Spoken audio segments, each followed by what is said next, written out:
Hello दोस्तों, कैसे हैं आप सभी। तो मैं प्रियांशी आज आपके लिए क्या लेकर आई हूँ डुक्कर की तरफ से रिलेशन एंड फंक्शन चैप्टर हमने स्टार्ट कर दिया है। तो सबसे पहले आपको जो इससे प्रीवियस वाले पार्ट्स है इस चैप्टर के दोस्तों क्लास 11th के वो आपको देखने हैं, तभी हम आज ये वीडियो देख पाओगे। अभी तक हमने जितने भी टॉपिक कवर अप किए हैं, जितने भी क्वेश्चन उससे रिलेटेड किए हैं, हमने 2 एक्सरसाइज कर ली।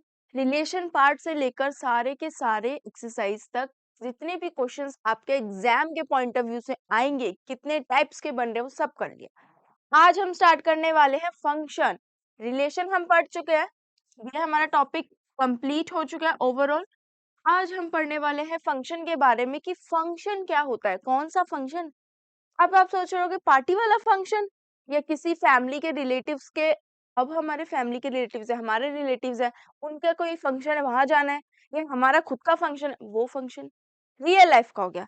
बट यहाँ पर जो फंक्शन है वो हमारा मैथ्स की दुनिया में जो फंक्शन है, रिलेशन का फंक्शन, कि कैसे नंबर्स आपस में, सेट्स आपस में एक फंक्शन अपने आप बना रहे हैं। तो देखो स्टार्ट करते हैं। सबसे पहले जानते हैं कि फंक्शन होता क्या है। मैंने आपको इंट्रोडक्शन पार्ट में थोड़ा सा डिस्क्रिप्शन में इतना डिटेल में नहीं बताया, बट थोड़ा सा बताया है फंक्शन। बट आज हम डिटेल में पढ़ने वाले हैं फंक्शन होता क्या है, कि फंक्शन क्यों पढ़ते हैं हम, इसके क्वेश्चन किस टाइप्स के आते हैं, कैसे सॉल्व करना होता है, मीनिंग क्या होती है, सब कुछ पढ़ेंगे। फंक्शन के बारे में बात करें, देखो एक ऐसा relation, a relation from F, क्या पहले इस स्टेटमेंट के थ्रू फिर मैं आपको प्रैक्टिकली समझाती हूँ।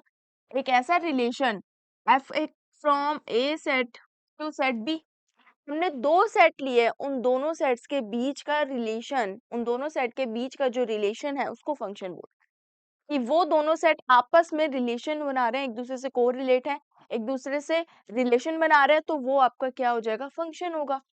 इफ कब होगा, उसके लिए भी एक सिचुएशन है। If every element of set ए, क्या बोला गया है कि अगर जो पहला वाला सेट है उसके सारे एलिमेंट्स, सारे के सारे एलिमेंट्स अगर सिर्फ वन या वन ही इमेज बनाएंगे सेट बी में, तब भी वो फंक्शन होगा, अदरवाइज वो फंक्शन नहीं होगा। ओनली वन ही क्या बननी चाहिए आपकी, क्या बननी चाहिए, एक ही इमेज बननी चाहिए। दो के डोमेन की एक इमेज बन जाएगी तो चलेगा, बट एक डोमेन की दो इमेज बनेगी तो नहीं चलेगा। फॉर एग्जाम्पल कैसे समझो, देखो दो सेट है, क्या है ये, दो सेट है, एक सेट ए है, दूसरा सेट बी है। अब इन दोनों सेट्स में मैंने क्या कुछ भी एलिमेंट्स लिखे, for example A B C D, E F G H, ये मैंने कुछ एग्जाम्पल्स लिख दिया। मुझे इनके बीच में क्या बनाना है, रिलेशन बनाना है। और रिलेशन मैं बना तो दूंगी, और मैं ये चेक करूंगी कि क्या ये रिलेशन फंक्शन बना रहा है, जो डिफाइन लिखी है उस चीज को प्रूफ कर रहा है या नहीं कर रहा। दोस्तों बहुत ध्यान से समझना, इतना मतलब आपको डाउट्स ना हो, क्लियर हो। ए का रिलेशन मैंने ई के साथ बनाया, अगेन मैं क्या कर दूंगी, मैंने बी का बना दिया एफ के साथ, सी का बना दिया जी के साथ, डी का बना दिया एच के साथ। तो ये तो सिंगल सिंगल फंक्शन सबके साथ बन रहा है, तो ये तो आपका फंक्शन की कैटेगरी हो गई, हो गई। फिर इन केस मैं इसी में क्या करती हूँ, देखो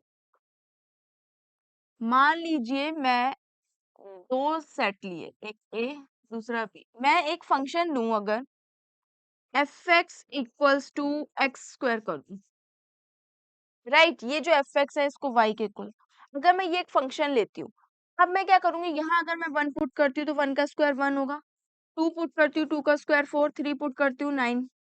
तो ये ऐसे कंटिन्यू होता रहेगा, राइट।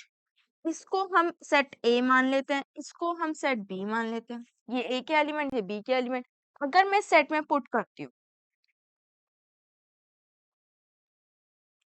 क्या था, सबसे पहले मैंने इधर लिया वन, तो वन के साथ ही तो बन रहा है। फिर मैंने लिया टू, फोर आ गया, थ्री लिया, नाइन आ गया। तो ये तो देखो यहाँ पे फंक्शन बना रहे हैं, क्योंकि सिंगल सिंगल सामने सामने एक इमेज बन रही है। क्या बोला गया है कि जो फर्स्ट वाला सेट है, फर्स्ट वाले सेट का जो डोमेन है, वो सेकंड वाले सेट में एक इमेज बननी जरूरी है, तभी वो फंक्शन कहलाएगा। जो ये रिलेशन है ये फंक्शन तब कहलाएगा जब इस सेट के एलिमेंट्स इस वाले सेट के एलिमेंट से सिर्फ एक ही इमेज बना रहे। तो यहाँ देखो वन की भी वन इमेज है, एक ही सिंगल इमेज है। 2 की भी एक ही इमेज है, 3 की ऑल्सो वन इमेज है, ऐसे कंटिन्यू करते रहोगे तो सिंगल सिंगल ही इमेज बन रही है। तो this is function, it is a function. हम इसको कंसिडर कर सकते हैं कि ये एक फंक्शन है, राइट? मैंने इसे कंसिडर कर दिया। अब इन केस मैं इसे एक फंक्शन कंसिडर नहीं कर सकती, तो उस केसेस में क्या है, हम और भी एग्जांपल ले लेते हैं। लेट्स सपोज और सेट्स बनाते हैं, ठीक है? ये P है Q। अब मैं इसके अंदर एलिमेंट्स लिख दूं 1 2 3 4 5 7 9 10, वट एवर, जो भी लिख दिया। 1 का बन गया 5, 2 का बन गया 7, 3 का भी 7 बन गया, 4 का 10 बन गया, ठीक है, और 4 का 9 भी बन गया। क्या ये फंक्शन बन रहा है? एक इमेज होनी है। क्या बोला है, मस्ट जो कंडीशन है उसको ध्यान में रखो, सिर्फ हमें वन इमेज बननी चाहिए, बस इस चीज को ध्यान रखो। क्या एक इमेज होनी चाहिए रिलेशन की, और वो रिलेशन क्या फंक्शन कहलाएगा। तो ये तो सिंपल सा आप आइडेंटिफाई करने के लिए पहचान लो कि अब हम इसे फंक्शन मान सकते हैं। 1 का 5 के साथ, 2 का 7 के साथ, 3 का 7 के साथ। देखो 1 का जो बन रहा है वो 5 बन रहा है पेयर, राइट? नेक्स्ट, अगर मैं लिखूं 1 का 5 के साथ, सेम 2 का 7 के साथ, देन 3 का भी तो 7 है, फिर आपका और किसके साथ, 4 का 9 है, अगेन 4 का 10 भी है। तो यहाँ देखो 4 का भी 9 है, 4 का भी 10 है, तो 4 की तो दो इमेज बन गई ना।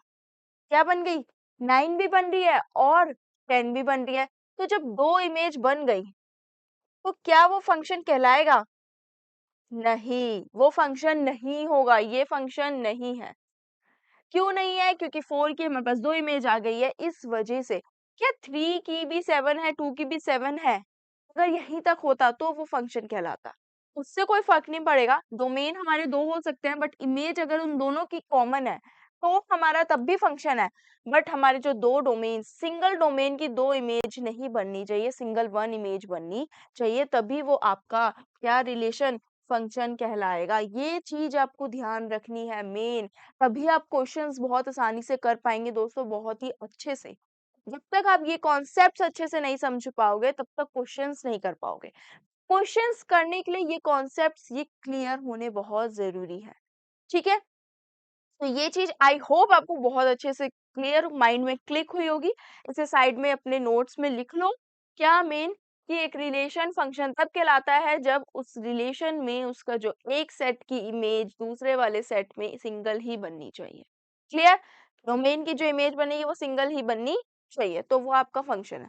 लेट सपोज मान लो कि अगर एक और हम ले लेते हैं 2 4 5 का 7 के साथ, 6 का 3, ओके, ये तो सिंगल हो गया। और ले लो, हम क्या करते हैं कि एक सिंगल इमेज होनी चाहिए ना, डोमेन कोई भी हो, डोमेन डबल होंगे, इमेज सिंगल होनी चाहिए। 2 का 3 लूंगी। अगर मैं इसे बनाती हूँ पेयर, ये ए, ये बी, यहाँ पे 2 है, 5 है, 6 है, अगेन 2 है, तो 2 की तो दो इमेज हो गई ना, तो यहाँ 2 मत लो,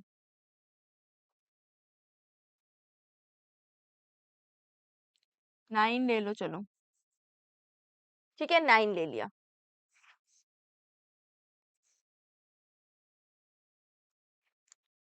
दूसरी साइड देखो, सेट बी में क्या आ जाएगा पास, 4 7 3 3, 3 दो बार सिंगल ही लिख लेता। अब देखो यहाँ क्या बनाते थे, ये जो मैंने पेयर लिए थे, ठीक है, मैंने एक एग्जांपल के पेयर्स लिए, तो उसमें मैंने सेट में कंसीडर कर दिया। मैं इसे कैसे करूंगी, 2 को मैं 4 के साथ बना सकती हूँ, बना सकती हूँ, 5 को 7 के साथ बनाना है, 6 का मेरा 3 के साथ है, 9 भी 3 के साथ है। क्या ये फंक्शन है या नहीं? है फंक्शन, ये फंक्शन है। क्यों है ये फंक्शन? क्योंकि हमें इमेज चेक करनी है ना। देखो 2 की सिंगल इमेज बन रही है 4, 5 की भी सिंगल बन रही है 7, 6 की भी सिंगल 3 है और 9 की भी 3 है, तो उससे कोई फर्क नहीं पड़ेगा, आपके डोमेन तो डिफरेंट है। इमेज दोनों की सेम है, इमेज सेम हो नथिंग डजंट मैटर, बट वो सिंगल होनी जरूरी है इमेज। क्या यहाँ पर 9 और 6 की 3 है, मान लो 9 की अगर मैं 4 लिख दूं, 9 की 4 भी बननी है तो ये होगा फंक्शन, तब ये फंक्शन नहीं होता, तब उस केस में ये फंक्शन नहीं होता। ये फंक्शन कब है, क्योंकि यहाँ पे सिंगल इमेज बन रही है। जब सिंगल इमेज बनेगी, सिंगल इमेज कंसिडर्ड होगी तो वो फंक्शन कहलाएगा। बस आपको ये चीज ध्यान रखनी है। फंक्शन समझ आ गया। आप टाइप्स ऑफ फंक्शंस पढ़ेंगे कि टाइप्स ऑफ फंक्शंस क्या होते हैं, फंक्शंस कितने टाइप्स के होते हैं। देखो यहाँ पे जो लाइन लिखी थी उसका मतलब भी वही था, डेफिनेशन। इन अदर वर्ड्स में एक फंक्शन एफ रिलेशन कब कह सकते हैं, such that no two pairs in the relation have the first element, right. पहले एलिमेंट्स में दो पेयर नहीं बनने चाहिए, तभी वो दोस्तों क्या है, आपका फंक्शन है। ये चीज ध्यान रखना, ठीक है। आगे बढ़ते हैं। अब हम बात करते हैं टाइप्स ऑफ फंक्शंस की, कि टाइप्स ऑफ फंक्शंस होते क्या है, उसको पढ़ेंगे अच्छे से। टाइप्स ऑफ फंक्शंस में आपके जो आते हैं, सबसे पहला जो टाइप्स ऑफ फंक्शन है, उससे पहले हम फंक्शंस की कुछ जान लेते हैं कि रियल वैल्यूड फंक्शंस क्या होता है आपका। रियल वैल्यूड फंक्शन और रियल फंक्शंस क्या होते हैं, दोनों चीजें क्या है। देखो, रियल वैल्यूड फंक्शन वो फंक्शन होते हैं जिसमें रियल नंबर्स तो आते हैं, रियल वैल्यूड होती है। फॉर एग्जाम्पल, कि एक ऐसा function a belongs to b is called real valued function if b is subset of r। मान लो जो सेकंड वाला सेट है वो हमारा क्या है, जो रिलेशन बन रहा है उसका सबसेट है, तो वो आपका रियल वैल्यूड हो जाएगा। और इसके साथ साथ रियल कब होते हैं, जब वो दोनों एक दूसरे के सबसेट होते हैं, कि उसके एलिमेंट्स दूसरे वाले एलिमेंट से बिलोंग कर रहे हैं या उसके एलिमेंट्स पहले वाले से बिलोंग कर रहे हैं, तो वो आपके रियल हो जाएंगे। ठीक है। And if A and B both are subset, देखो मैंने अभी वही चीज आपको बताई कि अगर दोनों दोनों सेट्स आपस में रिलेशन बना रहे हैं और वो रिलेशन क्या एक दूसरे का सबसेट है, एक दूसरे के सबसेट्स हैं, तो वो आपके रियल फंक्शन होते हैं। ये चीज माइंड में रखना। मान लीजिए ट्रू फॉल्स में क्वेश्चन आ जाए, 1 मार्क्स में पूछ ले, फिलिप्स में पूछ ले, कैसे भी आ सकता है आपके। ठीक है। तो जो आपका माइंडसेट होगा ना, कि इन थ्योरीज को भी बहुत अच्छे से आपको यूटिलाइज मतलब माइंड में रखनी है, पढ़नी है और नोट्स बनाने हैं। इन जैसे चैप्टर्स के जो थ्योरेटिकल चैप्टर्स होते हैं ना, वो क्या होते हैं, थोड़े से ऐसे होते हैं कि हमें उनके नोट्स पे ज्यादा ध्यान देना होता है। प्रैक्टिकल क्वेश्चंस तो करोगे बट थोड़ा नोट्स पे भी ध्यान देना। ठीक है। अपनी लैंग्वेज में लिखना जैसे आपको इजी लगे। ए और बी अगर दोनों सेट्स के जो एलिमेंट्स है आपस में एक दूसरे के सबसेट्स है, जो रिलेशन बन रहा है और वो सबसेट है एक दूसरे के, तो वो आपका क्या हो जाएगा, रियल फंक्शन। क्या हो जाता है दोस्तों, वो रियल फंक्शन है। ठीक है। इसमें मान लो 1 2 3 ए बी सी ये एक दूसरे के सबसेट्स हैं, तो ये आपस में रियल फंक्शन बना रहे हैं। और दूसरी बात, रियल वैल्यूड फंक्शन क्या होते हैं, तो रियल वैल्यूड और रियल फंक्शन दोनों सेम नहीं है, दोनों अलग है, दोनों क्या है, एक दूसरे से डिफरेंट है। सेकंड जो रियल वैल्यूड फंक्शन होता है ना, उसमें क्या होता है कि दोनों ही सेट ले रहे हैं, बट इसमें जो बी वाला होता है वो आर के जो रिलेशन बन रहा है, जो सेकंड वाला है उसके जो रिलेशन बन रहा है उसका सबसेट। ठीक है, उस सारे रियल नंबर्स का। सेकंड बात, अगर मैं अब टाइप्स ऑफ फंक्शंस के बारे में पढ़ेंगे कि कितने टाइप्स के फंक्शंस होते हैं, आपके कौन कौन से फंक्शंस होते हैं। मैंने फर्स्ट इंट्रोडक्शन में कुछ ग्राफ्स बताए थे, उसको आपको डिटेल में आज मैं आपको बताऊंगी कि कैसे उससे क्वेश्चंस आएंगे और कैसे आपको वो पढ़ना है। ठीक है। फर्स्ट बात करते हैं आइडेंटिटी फंक्शन की, कि ये आइडेंटिटी फंक्शन होता क्या है। आइडेंटिटी का मतलब क्या होता है, पहचान। कैसी पहचान, जिसको हम देखते ही पहचान ले, वो आइडेंटिटी। जैसे मैं आपकी मैथ्स की टीचर हूँ तो इट मीन्स वो मेरी आइडेंटिटी है। आपका पढ़ना आपकी आइडेंटिटी है, आपका नाम आपको आइडेंटिफाई करता है। तो यहाँ पे फंक्शंस की भी ना कुछ आइडेंटिटी होती है, कुछ ऐसे फंक्शंस होते हैं जो आइडेंटिटी टाइप्स के होते हैं। पहला जैसे दे रखा है, the function f such that R R's to R, relation है। हमें एक ऐसा फंक्शन दे रखा है कि f x equals to x for each, x जो है वो किससे बिलोंग कर रहा है, आर से। किससे कर रहा है दोस्तों, आर से बिलोंग कर रहा है, इज कॉल्ड आइडेंटिटी फंक्शन। ये आइडेंटिटी फंक्शन अभी आपको समझ नहीं आएगा, मैं इसको डिटेल में बताती हूँ समझा के। देखो, डोमेन जो होता है फंक्शन का, इसमें आइडेंटिटी फंक्शन का वो आर है, आर है। अब ये आर लिखा है, इसका मतलब क्या है? Real numbers. क्या है ये आपके? आर से डिनोट रियल नंबर्स है। यहाँ आर से रियल नंबर्स। देखो रियल से आप रियल फंक्शन समझ लोगे, रेंज समझ लोगे, बहुत सी चीजें हैं जो आप वर्ड्स ऐसे हैं जो इस चैप्टर में यूज किए गए हैं वो आर से। बट जब रियल नंबर्स आएंगे तो वो आपके क्या हो जाएंगे? किसमें यूज कर रही हूँ मैं? आइडेंटिटी। आइडेंटिटी फंक्शंस के बारे में बात करते हैं।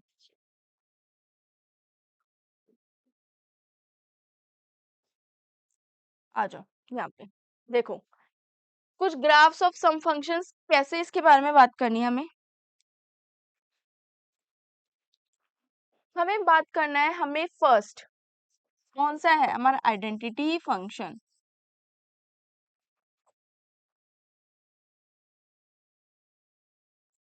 ये अभी मैंने आपको पीछे एक फंक्शन लिखा था f x equals to x, उस साइड में आपको लाइन में अभी मैंने ही आपको बताया था, लिखा था क्या कि identity function f x equals to x था। इसमें ये जो ग्राफ आपको दिख रहा है ये है क्या? आपको ये तो पता है नेगेटिव स्लोप्स कौन से होते हैं, पॉजिटिव स्लोप्स कौन से होते हैं, एक्स एक्सिस वाई एक्सिस क्या होता है, ये तो सबको पता ही होगा, बचपन से ग्राफ बनाते हुए आ रहे होंगे। This is your y axis, this is your x axis, ये side positive, this is also positive, जो अपवर्ड जा रही है नेगेटिव नेगेटिव, राइट? ठीक है। जब ग्राफ आपका स्ट्रेट लाइन पे बन रहा है, जब आपका ग्राफ स्ट्रेट लाइन पे बन रहा है, ऐसे जा रहा है, तो वो जो है ये आपका आइडेंटिटी फंक्शन है।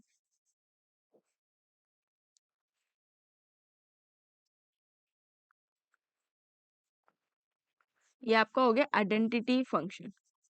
अब ये identity function graph straight line पे जो बन रहा है वो क्यों बन रहा है? क्या रीजन है? आइडेंटिटी का मतलब क्या है कि जब हम डोमेन जो वैल्यू पुट करेंगे तो रेंज भी हमारे पास वही आ रहा है, तो दोनों एक दूसरे के सिमिलर हो गए, आइडेंटिटी हो गए दोनों। तो तब आपका आइडेंटिटी फंक्शन का क्या ग्राफ स्ट्रेट लाइन बनता है। कब? ये जो फंक्शन दे रखा है आपको, ये जो फंक्शन दे रखा है f x equals to x, right? ये आपका डोमेन है तो रेंज निकलेगा, डोमेन है तो रेंज। अगर मान लो मैं 0 लूं तो ये भी तो मेरे पास 0 ही आ रहा है, मान लो 1 लूं तो भी तो 1 आ रहा है, माइनस का 2 लूं तब भी तो माइनस का 2 ही आएगा। एक्स जहां पुट करूंगी वो इसके इक्वल है क्योंकि एक्स ही है। -6 पुट करूं तो 6 आएगा। कुछ भी पुट कर लूं मैं, कोई भी ऐसी वैल्यू जो, अगर कोई वैल्यू उसके बराबर वही लिखा हुआ है, इक्वल में सेम लिखा हुआ है, तो वही चीज तो आएगी। ये फिर आपके क्या हो जाएंगी? डोमेन हो गए।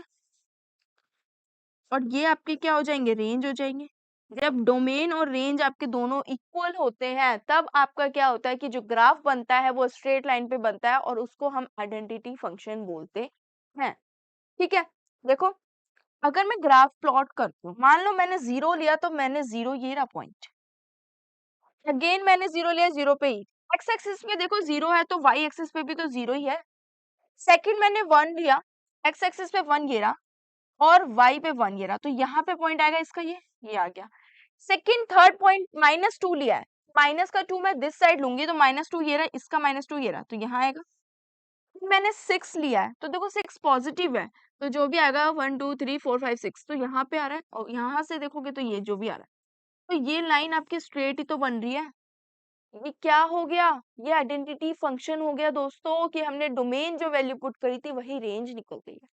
तो आप डोमेन और रेंज की अगर मैं बात करूं, इसमें आप क्या बना सकते हो? इसमें आप सेट्स भी बना सकते हैं कि मैंने 0 लिया था तो 0 ही मिल रहा था, मैंने इधर क्या लिया था दूसरा 1 लिया तो 1 मिल रहा है, -2 लिया -2 मिल रहा है, 6 लिया 6 मिल रहा है। ये डोमेन्स हो गए, वो रेंज हो गए। क्लियर है कि डोमेन और रेंज कैसे निकलेंगे? ठीक है। और इसके साथ साथ हम कैसे कर सकते हैं, अगर मैं इसको डोमेन और रेंज लिखूं, कैसे? अब ग्राफ की इसमें लिखें तो आपके पास नेगेटिव एंड पॉजिटिव दोनों चीजें हैं, तो डोमेन और रेंज जब दोनों सेम है तो आपको लिख सकते हो ना, इसको रफ करते हैं। आप यहाँ लिख सकते हैं कि जो आपके पास डोमेन आएंगे वो आपके पास क्या आ जाएंगे? क्या आ जाएंगे? माइनस इन्फिनिटी से लेकर इन्फिनिटी तक ही आएंगे, क्योंकि सारे के सारे नंबर्स आ जाएंगे, सारे के सारे नंबर्स आ जाएंगे माइनस इन्फिनिटी से इन्फिनिटी तक, और रेंज भी आपकी सिमिलर हो जाएगी। जी, रेंज भी आपकी सिमिलर ही हो जाएगी डोमेन के इक्वल। ये चीज ध्यान में रखो। तो क्लियर है? पहला फंक्शन आपका बहुत इजी था, सिंपल था, क्या था? क्या था? Identity function. ये ध्यान रखना, आइडेंटिटी फंक्शन जब आपके डोमेन और रेंज के, इसका फंक्शन होता है f(x = x). नेक्स्ट आगे बढ़ते हैं आपके सेकंड फंक्शन के ऊपर, जो आपका है कांस्टेंट फंक्शन। अब बात करते हैं कांस्टेंट फंक्शन क्या होता है।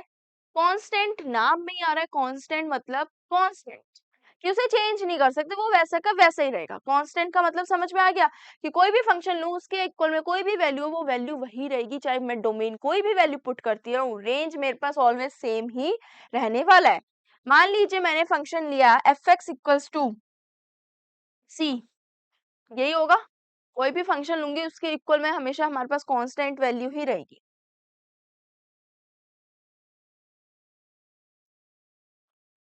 अब देखो यार, कोई भी फंक्शन लूंगी मैं, उसकी वैल्यू किसके इक्वल होगी? आपके कांस्टेंट वैल्यू के इक्वल ही होगी। तो ये जो c है, ये आपका क्या है? कांस्टेंट है। पहले तो कांस्टेंट कभी चेंज नहीं होता, वो एज इट इज ही रहता है, नॉट चेंज, नेवर चेंज।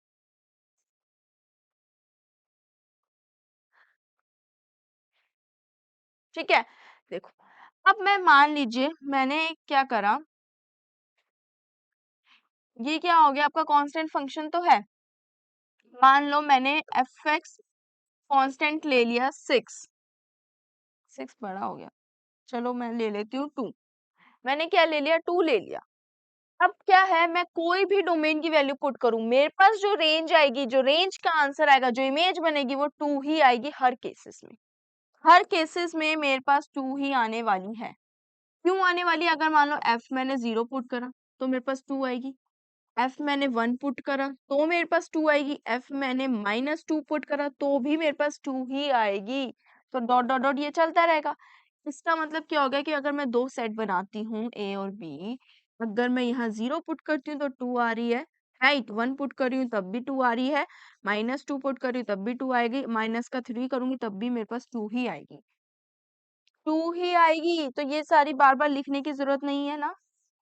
तो मैं एज अ सिंगल भी तो लिख सकती हूँ 2, इसकी भी यही इमेज, इसकी भी यही, इसकी भी यही, सबकी यही बन रही है इमेज। तो जब सबकी एक इमेज सिंगल बन रही है, कांस्टेंट बन रही है, पहली बात तो ये फंक्शन है। ये मत समझना कि सबकी एक ही इमेज बन रही है तो वो फंक्शन नहीं है। एक ही इमेज बननी जरूरी है तभी वो फंक्शन है। ठीक है, अगर इसमें से 2 के अलावा कोई और इमेज बन जाती तब वो फंक्शन नहीं होता। ठीक है, तो 0 की 2 है, ये कांस्टेंट है कि एक ही इमेज सारे के सारे डोमेन्स की बन रही है। तो जो सारे के सारे की डोमेन्स की एक ही इमेज बन रही है, मान लीजिए 0 पे 0 पॉइंट है, दिस वन 0 पे मैंने क्या ले लिया? 2 ले लिया। तो 0 पे पॉजिटिव है 2, 2 जो मेरे पास आएगा, 0 पे मैंने 2 क्या ले लिया? आपके पास ये y की वैल्यू थी, देन x की वैल्यू निकल गई। ओके, 1 2 यहाँ पे आ रहा समथिंग। फिर मैंने क्या ले लिया? 1 पे भी 2, ये 1 पे भी 2 ले लिया। देन मैंने माइनस का 2 था, माइनस का 2 यहाँ पे भी 2 ले लिया। नेगेटिव नहीं ले सकते इसमें, क्योंकि नेगेटिव लोगे तो वो साइड जाएगा। सो ये 2 हो गया, फिर माइनस का 3, ये भी 2। इसका मतलब लाइन जो ड्रॉ हो रही है वो स्ट्रेट लाइन बन रही है, बट वो पैरेलल है। ड्रॉइंग तो हमारी लाइन सीधी है, बट वो पैरेलल है। अगर y की बात करूंगी तो वो x एक्सिस के पैरेलल है, अगर मैं x की बात करूंगी तो वो y एक्सिस के पैरेलल होगी इस केस में। तो ये लाइन आपके x एक्सिस के पैरेलल है, फंक्शन y वाला था, बट पैरेलल किसके हो गए? x एक्सिस के। तो यहाँ पे जो y है वो लाइन x एक्सिस के पैरेलल होगी, या तो x एक्सिस y के पैरेलल होगा। दोनों में से कोई भी केसेस हो सकते हैं आपके। तो ये आपका क्या है? कांस्टेंट ही रहेगा। जरूरी नहीं है यहाँ 2 है तो 2 ही है, मान लीजिए 3 लेती हूँ तो यहाँ लाइन बन जाएगी, कुछ भी बन सकता है आपका। नीचे नेगेटिव में भी कांस्टेंट -2 आ सकता है, -3, कुछ भी आ सकता है आपका। तो ये लाइन ऐसे ही ड्रॉ अप होगी, जब कांस्टेंट है तो उसी कांस्टेंट की सारे के सारे डोमेन्स का वही आंसर। ठीक है, ये था आपका कांस्टेंट फंक्शन। अब हम थर्ड फंक्शन की तरफ बढ़ते हैं, आपका जो आपका है पॉलिनोमियल फंक्शंस के बारे में बात करेंगे कि पॉलिनोमियल फंक्शंस क्या होते हैं। आपके पॉलिनोमियल्स में कितने टाइप्स के आते हैं? Polynomial is third type. ठीक है, उसमें पॉलिनोमियल में आपके क्वाड्रेटिक एंड क्यूबिक फंक्शन आता है। ठीक है, पॉलिनोमियल फंक्शन एक ऐसा फंक्शन है जिसमें पावर्स लग जाती है, नथिंग एल्स। बहुत सिंपल सा पॉलिनोमियल फंक्शन है, इसको भी ग्राफ के अकॉर्डिंग समझते हैं कि क्या होता है। देखो पॉलिनोमियल में पहले मैं बात करती हूँ क्वाड्रेटिक पॉलिनोमियल फंक्शन की। क्वाड्रेटिक पॉलिनोमियल फंक्शन,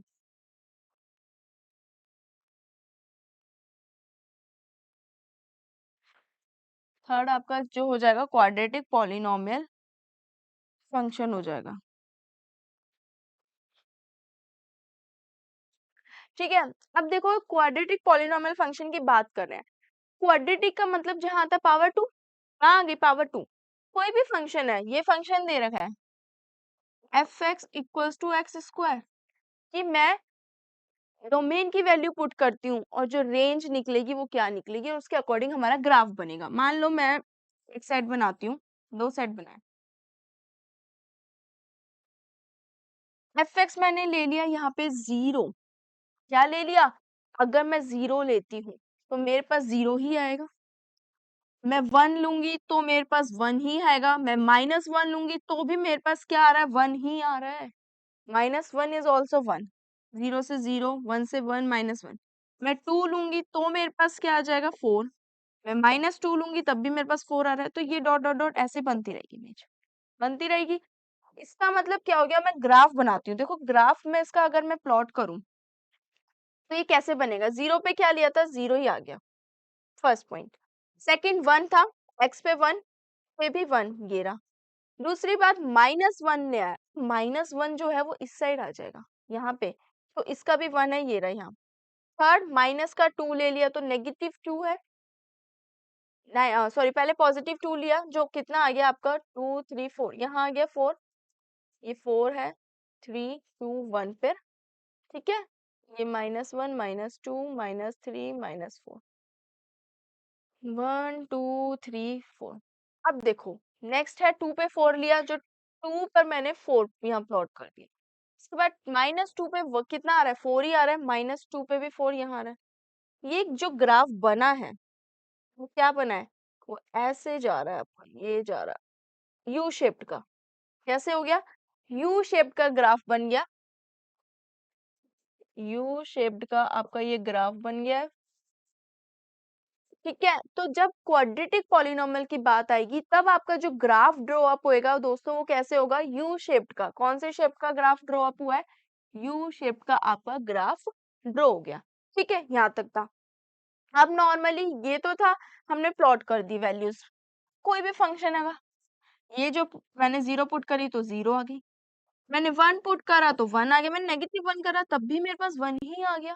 तो ये चलता रहेगा, मतलब कि चाहे आप इंटीजर्स आ गए, यहाँ पे क्या आ गए, जीरो भी इंक्लूड है, नेगेटिव वाली वैल्यू भी इंक्लूड है और पॉजिटिव वाली वैल्यू भी इंक्लूड है, तो सारे नंबर्स जब यहाँ पे कंसीडर्ड हो गए हैं, तो ये आपके क्या हो जाएंगे, इंटीजर्स आ गए। मैं यहाँ पे रेंज की बात करूं और डोमेन की मैं बात करूं, तो रेंज में कुछ भी वैल्यू पुट करती हूँ, जीरो, जीरो क्या हो जाएगा, मैंने यहाँ पे क्लोज ब्रैकेट लगाया। क्लोज ब्रैकेट का मतलब क्या होता है दोस्तों, क्लोज ब्रैकेट का मतलब है कि कोई भी वैल्यूज मैं ले रही हूँ जीरो भी इंक्लूड है, zero is also include. Close का ब्रैकेट का मतलब है कि जीरो भी आपका उसमें डोमेन में आ रहा है, और इसके साथ साथ नेगेटिव इंफिनिटी तक जाएंगे, पॉजिटिव भी हो सकते हैं आपके। ठीक है, तो ये क्लोज नहीं है, तो ये चीज हो गई। डोमेन आपका क्या निकलेगा, डोमेन आपका क्या निकलेगी, जीरो भी आएगी, वही चीज आपकी आएगी, नेगेटिव पॉजिटिव जो भी है इन्फिनिटी, तो ये सारे नंबर्स आपके आ जाएंगे।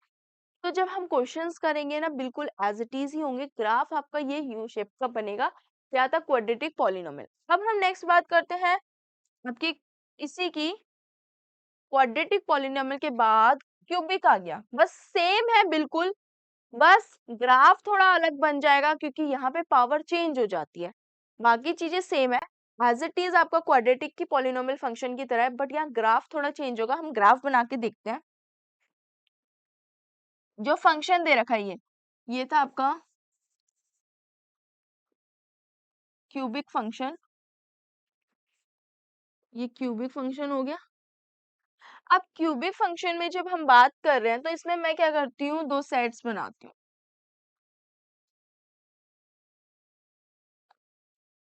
ठीक है। x की वैल्यू मैं यहाँ पे भी 0 लेती हूँ तो मेरे पास 0 ही आएगी। मैंने 0 लिया देन मेरे पास 0 आ रही है। फिर मैं अगर 1 लेती हूँ तो मेरे पास 1 ही आएगी, 0।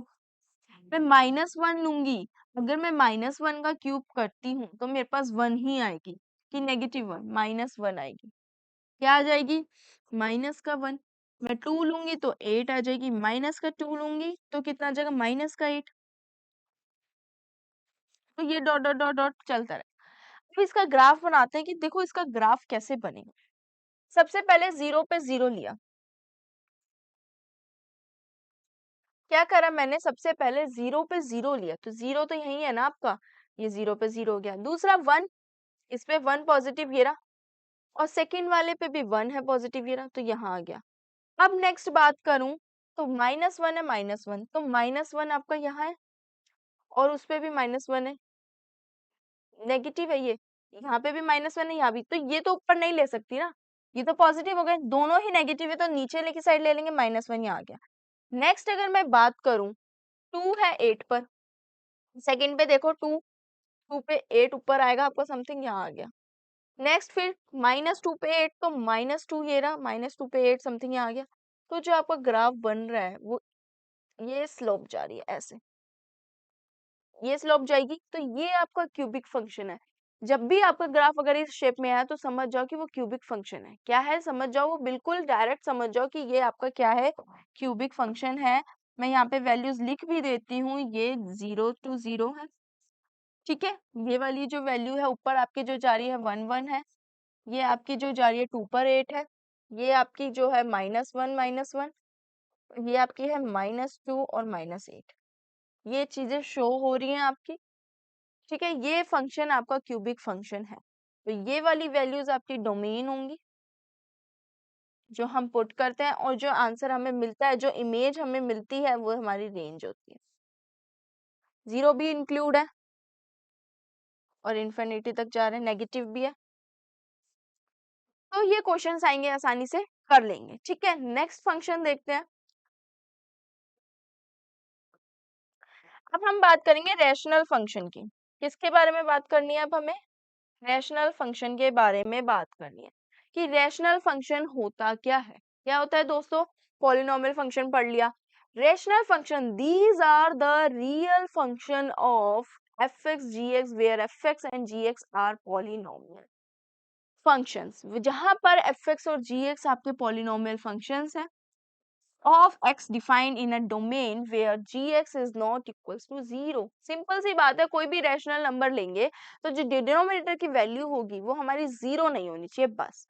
अगर हमने वो 0 ले ली तो वो फंक्शन पूरा 0 बन गया, तो वो आपका क्या रैशनल फंक्शन नहीं होगा। बस आपको जो रैशनल फंक्शन होता है वो 1/x का है,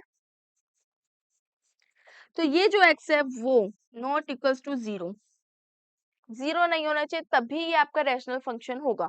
इसका ग्राफ कैसे बनेगा वो भी बना के देखते हैं।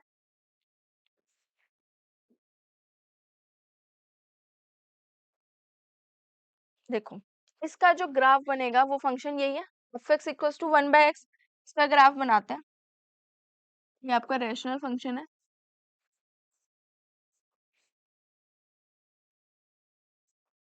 ठीक है। This is your rational function, मतलब कि जो वैल्यूज आपके p बाई क्यू की फॉर्म में है। अगर मैं यहाँ पे दो सेट लेती हूँ, 0 तो हो ही नहीं सकता, तो 0 नहीं है। 1 लेती हूँ तो 1 ही आएगा मेरे पास, क्योंकि मैं 1 पुट करती हूँ 1/1, 1 ही आ रहा है, पहला कंडीशन। दूसरी बार 2 पुट करती हूँ तो 1/2 आएगा, मतलब वो 0.5 हो जाएगा, राइट। ऐसे ही मैं अगर 3 पुट करती हूँ तो कितना आ जाएगा? 1/3, थ्री तो 0.33 समथिंग आ जाएगा।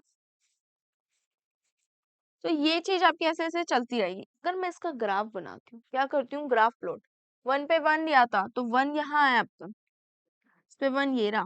उसके बाद क्या लिया है मैंने? 2 पे 0.5, 2 पे 0.5 यहाँ आ जाएगा समथिंग। फिर आपका क्या हो जाएगा? 3 पे 1/3, मतलब 0.3 समथिंग, 3 पे 0.3। तो ये ग्राफ ऐसे जा रहा है ना, ये ग्राफ जो आपका जाएगा वो ऐसे जाएगा, और यहाँ पे अगर नेगेटिव लूंगी तो वो नेगेटिव में ऐसे आ जाएगा। ऐसे वाले ग्राफ बनेंगे आपके।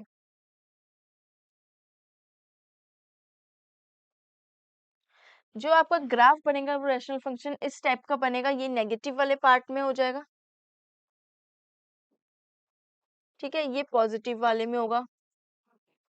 यहाँ मैं कोई नेगेटिव वैल्यू ले लूँ, लेट सपोज -6 ले लूंगी, तो 1/6 माइनस हो जाएगा। इसको मैं डिवाइड करूंगी तो मेरे पास जो भी नेगेटिव आएगा वो दिस साइड बनेगा। तो जब इस टाइप के ग्राफ्स बनेंगे आपके, ये डोमेन्स हो गए, ये रेंज हो गए, बट जीरो नहीं है तो क्लोज जीरो मत कर देना, ठीक है, क्लोज जीरो मत कर देना। इसमें आपके सारे रियल नंबर्स आ जाएंगे, क्योंकि रैशनल नंबर है, रियल नंबर्स आपके आ जाएंगे। तो यहाँ पे जब ग्राफ बनेगा रैशनल वाली फॉर्म, वो इस टाइप के ग्राफ्स आपको शो होंगे। तो वो किसको शो कर रहे हैं? आपके रैशनल फंक्शंस को शो कर रहे हैं। ये क्या हो गया दोस्तों? आपका रैशनल फंक्शंस को शो कर रहा है, ठीक है, क्लियर है। नेक्स्ट देखते हैं अब कौन सा फंक्शन आपका आता है। रैशनल फंक्शन के बाद आपका जो आता है मॉडुलस फंक्शन। अब हम बात करते हैं आपके मॉडुलस फंक्शन। मॉडुलस फंक्शन का मतलब होता है मोड वाले फंक्शन, जहाँ पे मोड लग जाए, जहाँ फंक्शन में मोड लग जाए। जो मोड हम लगाते हैं नेगेटिव वैल्यू को पॉजिटिव में कन्वर्ट करने के लिए, राइट। तो उसके लिए दो सिचुएशन होती है। First of all your is, first situation आपकी ये हो गई, या तो आपका x जो है वो ग्रेटर देन है 0 और इक्वल है, या तो जो x होगा वो लेस देन 0 होगा। उस कंडीशन के अकॉर्डिंग हमारे मोड के फंक्शंस आते हैं और क्वेश्चंस भी आते हैं। आपके एक्सरसाइज में भी क्वेश्चन है इससे रिलेटेड। तो देखो, सारी वैल्यूज के लिए लिखा क्या है, फंक्शन ये है f x equals to mod x. अब ये जो मोड एक्स है, इसके लिए दो कंडीशन दी गई हैं। अब वो दो कंडीशन आपकी क्या है कि या तो आपका एक्स जो है पॉजिटिव होगा या नेगेटिव होगा, ठीक है। ये कब हो सकते हैं दो पॉजिटिव? एक्स ग्रेटर देन 0, जब एक्स आपका 0 से बड़ा है, जब 0 से बड़ा है और 0 के इक्वल है, या एक्स छोटा है 0 से, तभी तो वो नेगेटिव आएगा। ये दो सिचुएशंस को सेटिस्फाइड करते हैं तभी ये आपका मॉडुलस फंक्शन होता है। इसमें क्या होता है कि सारी की सारी वैल्यूज जितनी भी एक्स की है वो रियल नंबर से तो बिलोंग कर रही है, उसको हम मॉडुलस फंक्शन बोलते हैं। डोमेन ऑफ एफ आर क्या होता है उसका? रियल, मतलब कि हम रियल नंबर्स उसमें पुट करते हैं सारे के सारे, और वो आपके क्या होते हैं? डोमेन्स कहलाते हैं। वो डोमेन्स हो गए। रेंज क्या निकल कर आती है कि 0 भी इंक्लूड होगा और इन्फिनिटी तक जितने भी हमारे पॉजिटिव नंबर्स हैं वो सारे आ जाएंगे, नेगेटिव भी है, जो भी आएगा आपका वो सारे आ जाएंगे। एक क्लोज्ड ये था। इसका ग्राफ कैसे बनेगा उसको भी देख लेते हैं। देखो, ये था मॉडुलस फंक्शन। इसका यही फंक्शन है कि x ग्रेटर देन 0 इक्वल। मान लो मैं इस फंक्शन में कोई वैल्यू पुट करती हूँ, अगर मैं 1 पुट कर रही हूँ मोड के अंदर, तो वो 1 1 ही रहेगा। कोई डाउट? नहीं डाउट। दो सेट भी बनाते हो, 1 पुट करा 1 ही मिल गया। सेकंड में अगर -1 पुट करती हूँ, लेट्स सपोज -1, तब मेरे पास क्या आ जाएगा? 1। -1 पे भी तो 1 ही आया। 2 पुट करूंगी तो कितना आ जाएगा? 2 ही मिलेगा। 2 पुट करूंगी नेगेटिव का, तब भी 2 मिल रहा है। 0 पुट करूंगी ऑल्सो 0 ही मिलेगा। तो 0 पे तो 0 ही है, 2 पे 2 है, -2 पे ये आपका हो गया 1 -1 2 -2 0। तो ये 2 पे भी यही है। अब इसको मैं अगर ग्राफ पे प्लॉट कर दूं दोस्तों, क्या है? 0, पहले सबसे पहले 0 पे 0, उसके बाद 1 पे 1 लिया ना, तो 1 पर 1 है ये ना। फिर उसके बाद मैंने क्या लिया? -1 पर, -1 पे भी 1 ही आ रहा है आपका ये रहा। उसके बाद 2 लिया तो 2 आपके पास यहाँ देखो ये रहा। तो 2 पे कितना आ रहा है आपका? 2 आ रहा है, ये रहा। फिर 2 पे आपका कितना आ रहा है? -2 लोगे तब भी आपका 2 ही आ रहा है। इसका मतलब क्या हो गया कि ये ग्राफ ये बन रहा है, ये ऐसे जाएगा वी शेप में। तो ये फंक्शन आपका मॉडुलस फंक्शन है। कौन सा फंक्शन है? मॉडुलस फंक्शन है। जब इस शेप का आपका ग्राफ बनेगा तो ये मॉडुलस फंक्शन है, ठीक है। इसमें डोमेन्स हमारे सारे रियल नंबर्स के बराबर होते हैं, और जो हमारी रेंज आती है वो क्लोज 0 भी इंक्लूड होता है, और सारे के सारे इन्फिनिटी तक रियल नंबर्स आते हैं। नेक्स्ट एंड बात करते हैं सिग्नम फंक्शन की, कि सिग्नम फंक्शन क्या होता है। अब आपका ये टाइप्स ऑफ फंक्शंस का लास्ट पार्ट है कि सिग्नम फंक्शंस रियल फंक्शन, जैसे भी कोई एक फंक्शन दे रखा है, ठीक है, जहां पे रिलेशन एक दूसरे रिलेशन को शो कर रहा है, कि एक रिलेशन दूसरे रिलेशन को क्या कर रहा है, शो कर रहा है। Define f(x) equals to mod x at मन, ठीक है। यहाँ पे क्या हो गया, सिग्नम फंक्शन है, x जो है वो 0 के इक्वल नहीं होना चाहिए एंड 0। तीन कंडीशन दी है। मान लीजिए अगर x हमारा क्या 0 के इक्वल नहीं है, नॉट 0, तो वो क्या होगा, 0 के इक्वल नहीं है, 0 से बड़ा होगा या छोटा होगा, दो ही चीज हो सकती है। अगर वो 0 से इक्वल है तब आपके पास 0 ही वैल्यू आनी चाहिए। कि इसका मतलब पता है यहाँ क्या हो गया, कि जो रेंज होगा ना वो ये तीनों वैल्यू ही होगी, इससे हटके आपकी रेंज नहीं होगी। इस केस में जो रेंज हमारी आती है वो तीन ही वैल्यू है, या तो आप 1 पुट कर दो या 0 पुट कर दो या -1, बस। अब ये जो 1 है यहाँ, इसका मतलब होगा कि x जो है वो 1 0 से बड़ी होगा, क्योंकि 1 जो है वो 0 से बड़ा है। 0 की बात करूं तो x 0 के इक्वल होगा, अगर -1 की बात करूं तो x जो है वो लेस देन होगा 0 से। ऑब्वियसली बात है ना कि इन तीनों चीजों के लिए इनके अकॉर्डिंग मैं देखूं तो 1 की बात करूं तो वो 0 से बड़ा है, बट मैं माइनस नेगेटिव चाहती हूँ तो वो 0 से छोटे नंबर्स हो जाते हैं। अगर मैं 0 की बात करूं तो 0 0 के इक्वल ही हो जाएगा। तो ये तीन कंडीशन के अकॉर्डिंग सिग्नम फंक्शन बनाया गया है, इसको सेटिस्फाइड करके जो रेंज आपकी आएगी वो यही। इट मीन्स कि यही वैल्यूज होनी चाहिए और कोई वैल्यूज नहीं होंगी। It is called signum function. Domain of F R real numbers होंगे और रेंज आपकी ये तीनों देखो यहाँ भी लिखी हुई है, कि कोई भी वैल्यू पुट करो, कोई भी वैल्यू पुट कर दो आप इसके अंदर x, तब आपके पास अगर 0 से बड़ी है तो वो 1 ही है, अगर वो 0 के इक्वल है तो वो 0 ही है, और 0 से छोटी है तो -1 ही लेनी है। रेंज हमारे पास तीनों यही आएंगी, इससे अलग नहीं आएंगी, बस उसको कैटेगरी में डिवाइड कर दिया गया है, 0 से बड़ी, 0 से छोटी और 0 के इक्वल, सिंपल। तो ये आपका क्या हो जाता है, सिग्नम फंक्शन हो जाता है। इसका ग्राफ बनाए अगर हम, तो जो ग्राफ बनेगा वो इसका क्या बनेगा, ये कंडीशन थी। मैं अगर इसका ग्राफ बनाऊं तो वो ये इस टाइप का बनेगा। अब ये इस टाइप का बना कैसे है, क्योंकि मैं कोई भी वैल्यू लेती हूँ, मान लो मैंने अगर 5 ली है तो वो कंडीशन किस में आ रही है, x 0 से बड़ा है, 0 से तो बड़ा है ना, तब 5 ली है, और ये जब 0 से बड़ा है तो इसको 1 मानेंगे, ये दे रखा, तो 1 आपका यहाँ आ जाएगा, इस कंडीशन में आ जाएगा, क्योंकि x क्या है, 5 है। तो देखो x पे 5 मैंने जहां भी था यहाँ पुट कर दिया, लेट्स सपोज यहाँ कर दिया। उसके बाद अगर मैं लेती हूँ -5, तो वो 0 से छोटा है, तो -1 की कंडीशन में यहाँ आ जाएगा। तो जो लाइन ड्रॉ अप होगी वो इस टाइप की होगी, तब ये सिग्नम फंक्शन आपका कहलाता है। ठीक है, हमने कितने फंक्शंस पढ़े, हमने हमने सबसे पहले पढ़ा रियल फंक्शन और रियल वैल्यूड क्या होता है, दोनों में डिफरेंस किए। उसके बाद जब टाइप्स ऑफ फंक्शन की बात आई तो आइडेंटिटी फंक्शन पढ़ा दोस्तों, कांस्टेंट फंक्शन पढ़ा second, and third one is your हमने पॉलिनोमियल फंक्शंस पढ़े, जिसमें क्वाड्रेटिक फंक्शन एंड आपका क्यूबिक आता है। उसके बाद मॉडुलस फंक्शन हमने पढ़ा, सिग्नम फंक्शन हमने पढ़ा, और रैशनल फंक्शन भी पढ़ा हमने। कम से कम 6 फंक्शंस आपके ऑलमोस्ट कंप्लीट है जो हमने अभी पढ़े हैं।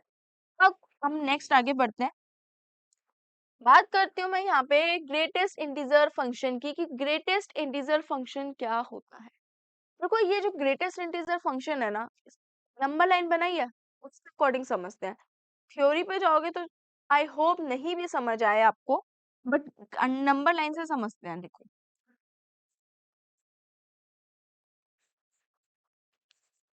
ग्रेटेस्ट इंटीजर फंक्शन क्या होता है, ये आपका ग्रेटेस्ट इंटीजर फंक्शन। मैंने एक नंबर लाइन ड्रॉ करी, ठीक है, नंबर लाइन पे 0 है, 0 ही सेंटर पार्ट होता है, इस side negative this side positive हो जाता है। 1 2 3, यहाँ पे मान लो 3 माइनस का -2 माइनस। लेट सपोज मैं कोई भी फंक्शन लेती हूँ, उसमें मैं वैल्यू लेती हूँ। अगर मैंने कोई भी वैल्यू ले ली 0.5, मैंने क्या लिया 0.5, तो चेक करो 0 और 1 के बीच में हमारे पास 0.5 आएगा, यहाँ पे हमारे पास 0.5 आ गया। अब मैं इसका ग्रेटेस्ट इंटीजर फंक्शन क्या है, मतलब ऐसी कौन सी वैल्यू है जो इसके ग्रेटेस्ट इंटीजर वैल्यू है। यहाँ पे चेक करने का एक सिंपल सा तरीका है, आपको हमेशा इसको लेफ्ट वर्ड देखना है, हमेशा राइट से लेफ्ट वर्ड चेक करना है। तो जो भी वैल्यू आपको दे रखी है उसका जो सबसे नियरेस्ट पॉइंट होता है, जो सबसे नियरेस्ट वाली वैल्यू होती है, वही आपका ग्रेटेस्ट इंटीजर। 0.5 0 और 1 के बीच में आ रहा है, तो 0 और 1 के बीच में जो लेफ्ट में उसका नियरेस्ट पॉइंट क्या है, 0। तो मैं इसको ग्रेटेस्ट इंटीजर क्या मानूंगी, इसका 0 ही मानूंगी, 1 नहीं लूंगी क्योंकि वो 1 राइट में चला गया। उसके लेफ्ट में अगर मैं इस साइड से देखूं यहाँ से, तो जो मेरे राइट लेफ्ट में है वो चीज 0 है। तो 0.5 का जो नियरेस्ट ग्रेटेस्ट इंटीजर फंक्शन है वो 0 है। नंबर चेंज करते हैं, मान लो 2.6 लिया, क्या लिया 2.6, 2.3, 2 और इसके बीच में आ रहा है 2.6। अब जो ये 2.6 आ रहा है मैं लेफ्ट में देखूंगी तो 2 ही तो होगा। मान लो 2.8 लेती हूँ तब भी मेरे पास 2 ही होगा, 2.9 लेती हूँ तब भी मेरे पास 2 ही होएगा, क्योंकि मुझे इस साइड देखना है। तो ये क्या है, ग्रेटेस्ट इंटीजर फंक्शन है। क्या लिखा हुआ है यहाँ पे लाइन कि ऐसा रियल फंक्शन जो r टू r डिफाइन कर रहा है by x equals to x, assume करना है कि जो ग्रेटेस्ट इंटीजर्स वाली वैल्यू है वो लेस देन होगी या इक्वल हो सकती है x के। लेस देन होगी मतलब कम ही होगी, तो कम ही देखनी है ना, तो मैंने कम ही देखी है आपकी इसमें, ठीक है। और आपके जो डोमेन है वो रेंज, और f जो है वो क्या है, फंक्शन रेंज इंटीजर्स। सारे नंबर्स आ सकते हैं, नेगेटिव 0 ऑल्सो इंक्लूड हो सकता है। आप फंक्शनल पार्ट फंक्शंस थे ये आपके। इसके अंदर कंडीशन क्या होती है, इसमें फ्रैक्शनल पार्ट, कि अगर हम इसमें फ्रैक्शनल पार्ट कर देते हैं तो यहाँ पे आपका क्या हो जाएगा कि जो रेंज आएगा वो उसमें 0 भी आ जाएगा और 1 आएगा, और फंक्शंस आपके रियल नंबर्स के बराबर होंगे। तो ग्रेटेस्ट इंटीजर फंक्शन यही था, मेन आपका ये है कि कैसे करना है। मैंने आपको डिफाइन, आपको नंबर लाइन के अकॉर्डिंग, ठीक है। बात करती हूँ, देखो algebra of real function, real functions के कुछ अलजेब्रा दे रखे हैं। अलजेब्रा का मतलब है कि अगर क्वेश्चन सॉल्व करने को आता है किस टाइप के, आप कह सकते हैं। देखो एडिशन, दो रियल फंक्शन का एडिशन कैसे करना है, ठीक है, उसका सब्ट्रैक्शन है, उसका मल्टीप्लिकेशन है, और उसी का डिवीजन है, और उसी का ही क्या है, एडिशन है। तो इसके लिए मैं आपको एक क्या करते हैं, हम एग्जाम्पल लेते हैं। वही चीज आपको यहाँ दे रखी है, मैं इसके लिए एक एग्जाम्पल लेती हूँ। मान लीजिए मैंने एक फंक्शन f(x) ले लिया x, ओके, और g(x) मैंने ले लिया √x। ये दो मैंने ऐसी वैल्यू ले ली। अब इनके बीच में मुझे चार चीजें करनी है, 4 चीजें क्या करनी है, मुझे एडिशन भी करना है, मुझे सब्ट्रैक्शन भी करना है, और मुझे डिवीजन, और क्या करना है, डिवाइड के साथ मल्टीप्लिकेशन भी करना है। मुझे ये चारों चीजें दो टाइप की करनी है, ठीक है। ये एग्जाम्पल लिया मैंने एक, अब इसको करते हैं।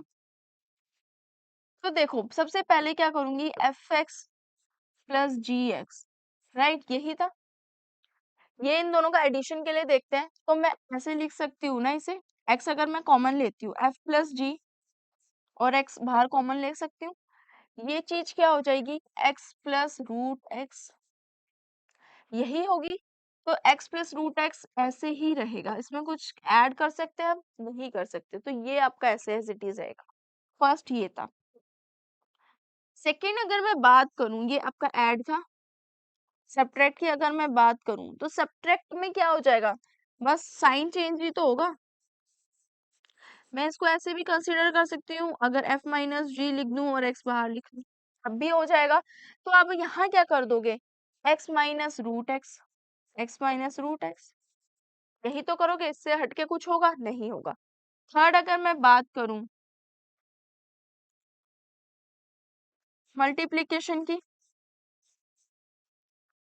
तो f(x) g(x) दोनों आपस में मल्टीप्लाई कर देना है, कि क्या हो जाएगा, x को मल्टीप्लाई करना है √x से, ब्रैकेट लगा देती हूँ, तो ये x √x ही रहेगा।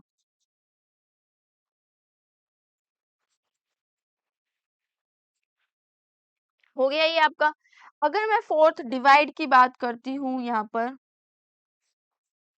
डिवाइड की बात करूं, ठीक है, डिवीजन की अगर मैं बात करती हूँ, तो दोस्तों यहाँ पे डिवाइड की केस में क्या हो जाएगा, f(x) g(x), यही होगा, ठीक है। तो ऐसे लिख सकते हैं, f साइड में x दोनों के साथ ही हो गया ना, तो ये चीज क्या है, x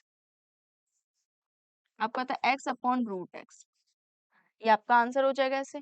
तो जब फंक्शंस आपके एडिशन सब्ट्रैक्शंस के लिए कुछ एल्जेब्रिकली है कि कैसे क्वेश्चंस आएंगे, उनको ऐसे सॉल्व करना है, ठीक है। ये तो x के केस में बता दिया। तो यहाँ पे वही चीज लिखी है कि अलजेब्रा कुछ रियल फंक्शंस होंगे, उनको अलजेब्रिकली सॉल्व कैसे करना होगा। उसमें f प्लस डी है तो हम x ऐसे, ये था फंक्शन जो मैंने अभी आपको सॉल्व करके बताया, और वही चीज यहाँ लिखी गई है। क्या लिखा हुआ है, एफ जी था, प्लस करना है एफ एक्स, जो भी था f आपने ले लिया तो ये क्या हो जाएगा, f प्लस जी। x आप ऐसे लिख सकते हो ना, करना आपको ऐसे ही, ऐसे रिप्रेजेंट करके, ऐसे ही आपका सब्ट्रैक्शन के केस में बस f माइनस जी और x कर देना, बिल्कुल एज इट इज है, डिटो, कोई प्रॉब्लम नहीं है, ठीक है। नेक्स्ट देखो यहाँ पे, अब यहाँ पे क्या है, मल्टीप्लीकेशन बाय स्केलर दे रखा, multiplication of two real functions and quotient, वही डिवाइड है और वही आपका क्या है, मल्टीप्लीकेशन बाय स्केलर। स्केलर में क्या हो गया, यहाँ कांस्टेंट आ गया, नथिंग एल्स, बिल्कुल एज इट इज है। अब भी हमने फंक्शन का जो इंट्रोडक्शन करा है उसमें हमने काफी सारे टॉपिक्स पढ़े। मेन हमने जो क्या क्या पढ़ा है, देखो जो मेन हमारा जो फंक्शन था, फंक्शन में हमने क्या क्या चीजें करी है, फंक्शन में हमने क्या क्या चीजें कवर अप करी, फंक्शन के बारे में पढ़ा, टाइप्स ऑफ फंक्शंस पढ़े, ग्राफ कैसे बनाने को आएंगे, अलजेब्रिकली सॉल्व करने को कैसे क्वेश्चन आएगा, तो सारे टॉपिक्स हमने कवर अप कर लिया है। अब हम एक्सरसाइज करेंगे नेक्स्ट पार्ट में, बट उससे एक्सरसाइज करने से, स्टार्ट करने से पहले आपको क्या करना है, ये अच्छे से पढ़ना है, क्योंकि एक्सरसाइज के जो क्वेश्चंस है ना वो इससे रिलेटेड है। तो ठीक है दोस्तों, मिलते हैं आपको नेक्स्ट वीडियो में, ऑल द बेस्ट।